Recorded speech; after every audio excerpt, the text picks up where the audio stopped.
안녕하십니까. 이유근의 주식사냥, 우주사냥의 이유근입니다. 긴 연휴를 마치고 이제 일상으로 복귀를 하시는 어, 상황이 됐네요. 연휴가 끝나서 아쉽긴 한데요. 일단은 내일부터 다시 또 새로운 또 5월 장이 열리기 때문에 주목을 해봐야 될 것 같고, 지난 방송에서 말씀을 드렸지만 어, 일단 내일의 장이 되게 중요하다. 내일의 장, 그리고 내일 올라갈 수 있는 종목, 올라가는 종목들, 섹터들 되게 중요하기 때문에 내일 흐름들을 좀 체크해 볼 필요가 있다라고 말씀을 좀 드리고 싶고요. 어, 방송을 킨 거는 좀 한 가지 더 좀 좋은 또 뉴스라고 하면 뉴스라고 할 수 있는 것들 나와서 조금 그거까지 얹혀서 좀 시황을 좀 정리를 해보고자 합니다. 일단은 떤 뉴스가 나왔냐면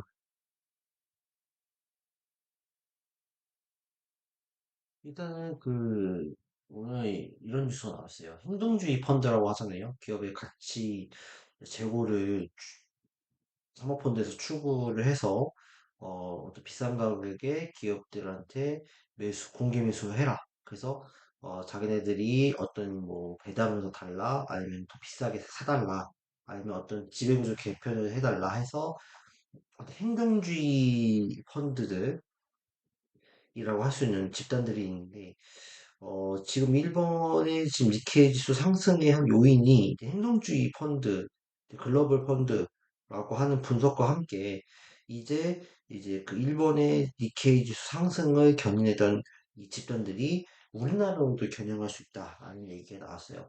이거는 아직까지 뭐 실제로 그렇게 할 건지 안 할 건지는 불투명합니다. 다만 좀 좋은 뉴스를 할 수 있는 건 이네들이 이제 행동주의 펀드로서 굉장히 좀 안 좋은 인식들이 많잖아요. 옛날에도 뭐 지배구조 개편을 하라니, 뭐 인적 분할을 시키라니 말하니, 배당을 더 달라고 하라니, 굉장히 좀 기업들한테 좀 무리한 요구를 하기도 하고, 그러다 보니까, 물론 이제 그네들한테는 당연히 우리가 충분히 뭐, 합리적으로 요구할 수 있는 어떤 그런 요구사항이라 할 수 있겠죠. 그러나 어쨌든 그거를 받아들이는 이제 일반 주주들이나 또 기업 입장에서는 좀 무리한 어떤 요구가 아니냐. 그래서 행동주의 펀드가 굉장히 좀 리스크가 행동주의 펀드들이 겨냥하는 기업들은 되게 리스키한 그런 상황들이 있었어요. 옛날에 뭐 현대차 그리고 삼성물산 되게 좀 부정적인 그런 시각들이 있다 보니까 주가도 약간 좀 지지부진했었고 근데 이 어떻게 보면 기업 사냥꾼이라고 할 수 있는 이 행동주의 펀드가 이제 조력자로서 좀 역할을 한다 이런 얘기가 나오고 있고 실질적으로 뭐 이제 언급하는 얘기는 다 아마 한국이다. 그래서 일본의 니케이 지수 상승에 있어서 어떤 행동주의적 그런 성향이 아니라 그 일본의 기업과 조력자로서 역할을 하면서 기업의 가치를 좀 같이 상부상조하면서 끌어올리면서 우리는 그것에 대해서 또 성과를 냈고 또 그것에 수익 실현을 할 수 있는 그런 단계로 조금 더 진일보하고 조금 더 일반 주주들한테 조금 더 합리적인 그런 행동주의 펀드의 역할을 추구할 거다라는 그런 얘기가 나왔어요. 최근에 우리가 지금 정부에서도 밸류 프로그램이라는 정책을 통해서 저 PBR주들에 대한 주가 부양책이라든지 이런 거 좀 추구를 하고 있잖아요. 일본의 어떤 이 밸류 프로그램을 어떻게 보면 모티브 삼아가지고 우리나라가 시행을 하는 건데, 일본 같은 경우는 그것에 어떻게 보면 성공적으로 달성을 해서 이제 주가 부양이 성공했고, 그리고 1989년도에 어떻게 보면 잃어버린 30년, 굉장히 그 호황기를 누렸던 일본의 니케이 최고점을 돌파를 하는 4만 선 이상 돌파하는 모습들을 지금 이제 보여줬기 때문에 실제로 보면은 니케이 지수 같은 경우가 이렇게 지금 우상향을 계속 하면서 상승을 좀 달렸고 특히 작년에 대한 5월달 이후부터는 상승 가도를 달리기 시작하면서 4만 1000까지 올라갔어요. 지난 그 89년도에 버블이라는 어떤 이 수식어가 붙였던 89년도에 4만 4만 선을 돌파를 하는 모습을 보여줬는데 어쨌든 간에 이런 어떤 그 흐름이 있어서 행동주의 펀드의 역할이 이제 컸다. 그렇게 이제 보고 있고 그네들이 이제 한국의 빌리언 프로그램 시행과 또 가이드라인에 대해서 좀 호의적으로 받아들이면서 한국에 대한 어떤 그 사모펀드 투자가 조금 이뤄질 수 있다라는 얘기를 했습니다. 그러니까 이거는 근데 실질적으로 뭐 하겠다, 무조건 하겠다 이런 뜻으로 받아들일 수는 없지만 그래도 그 국제의 글로벌 펀드 자금들이 한국으로 들어온다고 했을 때는 그리고 이네들이 어떤 기업 사냥꾼의 면모가 아니라 어떻게 보면은 한국 기업의 조력자로서 국가 정부의 조력자로서 어떻게 보면은 기업의 가치도 같이 적정선에서 끌어올리면서 이제 우리가 그 결실을 추구하겠다라는 의미에서 봤을 때는 굉장히 좀 긍정적인 모습이 되지 않을까라고 생각이 들어요. 그래서 실제적으로 뭐 외교 펀드들이 단기 차익을 노리는 기업 사냥꾼이 아니라 니케이 부상의 핵심적인 평가를 좀 부상을 하고 있는 그런 상황들이다라고 생각이 들고 다행히 뭐 행동주의 이 펀드들의 어떤 그 인식 전환이 되게 좀 뭐 컸다. 뭐 어시스라든 펀드, 또 타이튼 인베스트먼트 이런 무리들이 우리나라 쪽으로 이제 유입될 수 있다라는 측면들이 좀 부각을 받을 수 있을 것 같다. 그 다음에 연기금들은 계속 쉬고 있어요. 뭐 삼성전자, 기아, 세트리온, LG엔솔, LG이노텍. 그래서 지금 3개월 연속 순매수를 유지를 하고 있다. 그래서 2020년 5월 이후에 4년 만에 연기금이 이렇게 석 달 내내 사고 있는 거는 이제 4년 만이다라는 얘기 나오고 있고요. 어쨌든 연기금은 조금 더 긴 포지션을 가지고 매집을 하는 스타일이기 때문에 연기금들이 어쨌든 좀 꽉 잡고 있으면 지수 자체에 대해서는 조금 더 하방보다는 상방에 조금 더 열려 있을 수 있다라고 봐요. 그리고 외국인들이 지금 들어올 수 있는 여건들도 형성이 되고 있죠. 어떻게 보냐면은 환율이 지금 꺾이고 있잖아요.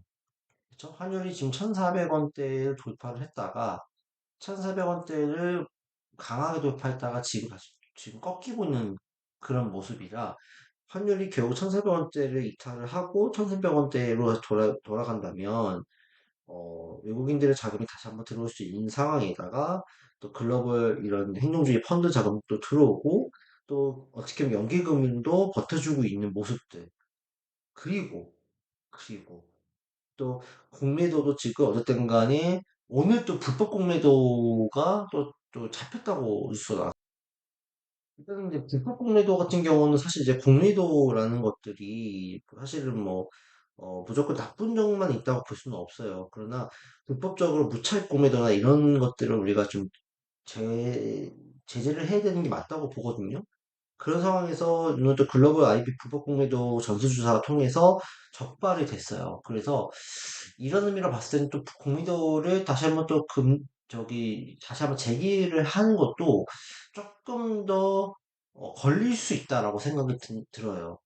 그리고 이제 금토세도 지금 연는 여론이 지금 금융투자소득세도 지금 여론에 대한 어떤 그 반발이 심하기 때문에 원래 이제 내년부터 당장 이제 시행을 해야 되는 상황인데 2년 유예할 수 있다는 움직임들이 좀 다시 나오고 있고 또 개정을 해야 한다는 움직임도 나오고 있기 때문에 조금 이제 시장 자체도 어떤 우리나라 국내적인 시장 자체도 좀 여건들이 좀 개선이 되고 있는 수급에 대한 움직임, 또 제도에 대한 움직임도 개선이 되고 있는 상황들. 그러니까 그런 것까지 좀 반영을 하자면 그렇다 이거죠. 우리가 어, 정리를 해보자면 일단은 우리가 4월 달까지 굉장히 짓눌렀던 게 어떤 거였어요? 미국의 금리 인하 가능성. 그죠? 금리 인하가 어렵다라는 의견이 무게를 실렸고 심지어 이제 금리 인상설까지도 논까지도 나왔을 상황인데 지금은 어때요? 5월은 금리 인하가 가능, 금리 인하에 대한 기대감이 다시 한번 커지고 있죠. 그렇죠? 높아지고 있죠.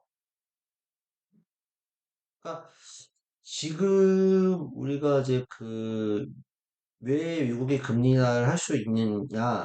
고용이 꺾였다고 지금 보는 거잖아요. 고용이 둔화되고 있는 모습들. 그러니까 경기가 이미 지금 GDP가 꺾이면서 지금 물가는 높은 상태. 그러니까 이런 것만 딱 봤을 때는 경기가 꺾이고 있는데 물가가 높으니까 스태그플레이션을 갈 수 있는 거 아니냐. 근데 여기서 일단은 고용이 둔화가 되니까 경기가 꺾이는 상황에서 고용도 둔화가 되고 있으니까 물가도 점차 잡힐 수도 있는 거잖아.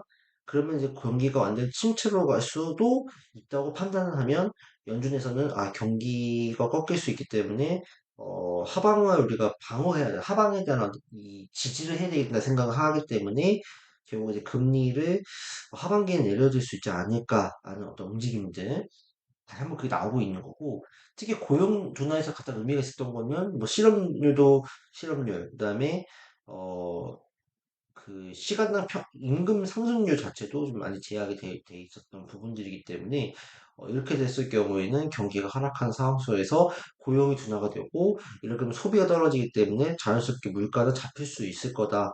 그런 상황 속에서 경기가 꺾이게 되니까 아무래도 어, 금리를 그래도 내려야 될 수 있는 거 아니에요? 왜냐면은 당장은 아니더라도 차후에 이게 확 꺾일 수가 있잖아요. 그러니까 미리 조금씩 손을 봐야 되는 거 아니냐는 움직임도 나오고 있고.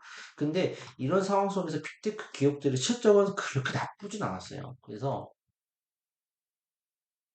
그건 또 나쁘지 않았어. 그렇기 때문에 이런 상황에서는 아주 다시 한번 골디락스에 대한 그런 기대감들. 그래서 고용이 적절히 또 유지되면서 경기가 괜찮은, 그렇죠? 물가도 적정선 유지하고 있는 그런 골디락스 국면으로 갈 수 있는 거 아니냐 기대감들이 있었고, 특히 이제 그런 그 물가의 상승을 또 어떻게 보면 한편에 견인할 수 있는 직간접적인 요인이 될 수 있는 유가인데, 유가도 어쨌든 간에 지금 70달러대로 이제 회귀를 한 상황이잖아요. 다만 여기서 한 가지 변수가 있다면 중국의 경기 부양책이라 부분이 있을 것 같아요. 중국의 경기 부양을 통하면 일단 이 경기 부양을 통해서 유가가 많이 필요로 하기 때문에 유가가 다시 한번 재상승할 수는 있어요. 그리고 그다음에 아직까지도 그다음에 그 중동 정세가 완전히 이제 해결된 건 아니기 때문에 유가가 재상승할 수 있지만 어쨌든 간에 일단 큰 파고는 지나갔다고 이제 보는 거고요. 중국의 경기 부양책은 당장은 상승할 수 있어도 중국 경기 부양책을 통해서 유가가 많이 필요로 하게 된다고 했을 때 유가의 상승폭보다 중국 경기 부양에 대한 기대감들, 성장에 대한 기대감들, 그래서 글로벌 경기가 다시 한번 살아날 수 있다는 기대감들이 더 커질 수 있다면 유가의 지상승보다는 중국의 경기 기대감 때문에 오히려 주식시장은 호재로 받아들일 수 있을 것 같아요. 그 다음에 우리나라 같은 그리고 이제 한 가지 좀 보면은 이제 연준에 이어서 이제 미국 재무부도 이제 그 채권을 다시 한번 사들이는 이제 바이백 정책을 통해서 어쨌든 간에 채권에 대한 그 금리를 좀 조절을 하겠다.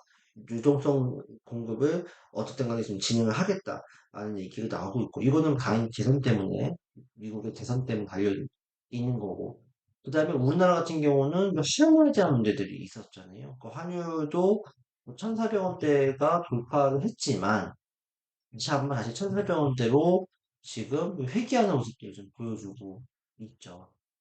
그렇죠? 그래서 이런 부분들 때문에 우리나라 증시도 그렇게까지 나쁘지 않을 거다라고 생각이 드는 상황 속에서 이제 미국의 금리나 기대감 다시 한번 살아나기 시작했고 또 이렇게 돼서 골디락스에 대한 국면에 대해서 우리가 접근해 볼 수 있기 때문에 시장 자체는 그렇게 나쁘지 않을 것이다라고 이제 볼 수가 있는 거죠. 그 다음에 오늘 또 추가된 게 뭐냐면 아까 말씀드렸다시피 이제 그 행동주의 펀드의 한국 펀드 자금의 한국 유입 기대감들이 더해질 수 있다는 거죠. 원래 행동주의 펀드라고 하면 굉장히 어떤 기업을 타겟으로 해가지고 기업의 뭐 주가를 끌어올리거나 아니면 기업의 어떻게 보면 재무적인 걸 이제 뺄 수도 있는 빼가는 그런 부분을 통해서 이 자기네들이 이익을 실현하게 이제 급급한 어떻게 보면 집단인데 이제 조금 더 거시적인 흐름에서 또 어떻게 보면은 좋게 말하면 ESG적인 측면에서 우리가 좀 조력자로서 역할을 하겠다. 그러니까 이런 부분들이 좀 약간 좀 호재로 받아들일 수 있을 것 같고, 그럼 연기금리 계속적인 순매수를 지속하고 있다는 측면도 기간이 좀 버텨주고 있는 상황들. 그 다음에 환율이 되기 때문에 안정세가 고 어쨌든 간에 그러다 보면은 외국인분들이 좀 유입될 수 있는 기대감들이 다시 한번 불러일으킬 수 있겠다. 그 다음에 여기다가 이 공주세 유예가 좀 이제 거의 이제 거의 이제 유력한 상황이 뭐 폐지가 되는 게 더 맞다고 보지만 유력한 상황이고 그 다음에 여기다가 이제 불법 공매도가 또 적발되면서 그 공매도 자체가 조금 연기될 수 있는 이런 움직임들. 그러니까 이거는 사실 뭐 복불복이긴 해. 외국인들 입장에서는 공매도가 돼야지 좋은 건데, 뭐 아직까지 뭐 대형 종목에서는 이제 공매도는 되고 있으니 코스닥에 150 종목, 100 종목 안에선 되고 있으니까 상관은 없지만 연기가 불투명되기 때문에 어쨌든 간에 어 개인 투자자들 입장에서는 지금 그 나쁘다고 볼 수는 없는 그런 상황인 것 같습니다. 그래서 일단은 우리가 어제 지난번 방송에 이어서 좀 추가된 내용까지 더해가지고 일단은 5월달 장세는 결론적으로는 뭐다? 나쁘지 않을 거다. 긍정적인 흐름을 보여줄 것이다라고 생각이 듭니다. 그래서 일단은 뭐 제가 5월 15일 날 미국의 어쨌든 간에 이제 그 물가가 좀 꺾여줘야 되는 부분들이 있기 때문에 CPI 발표가 되게 중요하다 하는데 4월 달까지로 봤을 때 유가 자체가 높은 유가를 유지를 했기 때문에 그래서 물가가 그렇게 꺾이기는 쉽지 않을 거다. 그러나 어쨌든 간에 이런 그 CPI 5월, 6월 달의 물가 자체가 유가가 하락을 하고 있는 상황이고 또 어, 고용에 대한 어떤 이런 부분들이 좀 지속이 된다면 선반영할 수 있겠다는 거죠. 좋은 어떤 그 흐름들을 조금 더 이제 선반영하면서 이제 주가를 더 끌어올릴 수 있는 그런 부분들이 연출될 수 있겠다라고 생각이 듭니다. 그래서 최소 5월 15일까지는 일단 긍정적인 모습이고 조금 더 열어놓으면은 한 여름 정도까지는 우리가 조금 시장에 대해서 좀 긍정적인 흐름들을 예상해봐도 되지 않을까. 특별한 어떤 그 돌발 변수가 강하게 나오지 않는 이상은 미국도 전에 그 대선이라는 움직임들이 있기 때문에 그거에 대해서 조금 더 어, 그 다음에 그 그래서 여름 때까지는 나쁘지 않은 그런 모습을 보여줄 거다. 그 다음에 뭐 이거는 이제 가만 봐야 되겠지만 막상 이제 금리를 이제 인하를 하게 됐을 경우 이후에는 좀 변수가 많아요. 그래서 그때는 좀 금리 인하에 대한 부분들에 대해서 조금 더 세밀하게 짚어가야 되겠지만 일단은 지금은 일단은 금리 인하가 이제 연내에 이제 가능할 것이다. 한 번이든 두 번이든 가능할 것이다. 라는 어떤 기대감들을 주축으로 여러 가지 이슈들로 인해서 시장이 조금 더 긍정적인 모습을 보여줄 수 있을 거다라는 측면들을 여러분들이 기억해 주시고 시장을 너무 이제 부정적으로 보지 않으셨으면 좋겠다라는 생각이 듭니다. 그래서 방송은 오늘 마치도록 하고요. 일단에 그 5월달 시장 나쁘지 않을 거기 때문에 너무나 이제 겁먹지 마시고 다시 한번 저가 매수 하시는 게 좋겠다. 그 다음에 일단은 그 웬만큼의 이제 기업들 실적 발표가 이제 나왔기 때문에 일단 이제부터는 이제 뭐 연준의 큰 이벤트라든지 뭐 실적이라는 큰 이벤트라든지 이런 것들이 없기 때문에 조금 이제 그동안 실적과 좀 무관한 어떤 테마성 종목군들도 급등락할 수 있습니다. 그래서 그런 부분들 잘 체크해 주시고 어, 결론적으로는 주도 테마 제가 주차 말씀드렸던 바이오 그다음에 그 반도체 그다음에 뭐 우주 에너지 그다음에 AI 로봇 이런 관련주들 조금 더 체크해 보시면서 접근해 주시면 좋겠다는 생각이 듭니다. 방송 마치도록 하겠고요. 이번 주도 성투하시고 승리하시기를 기원하겠습니다. 감사합니다.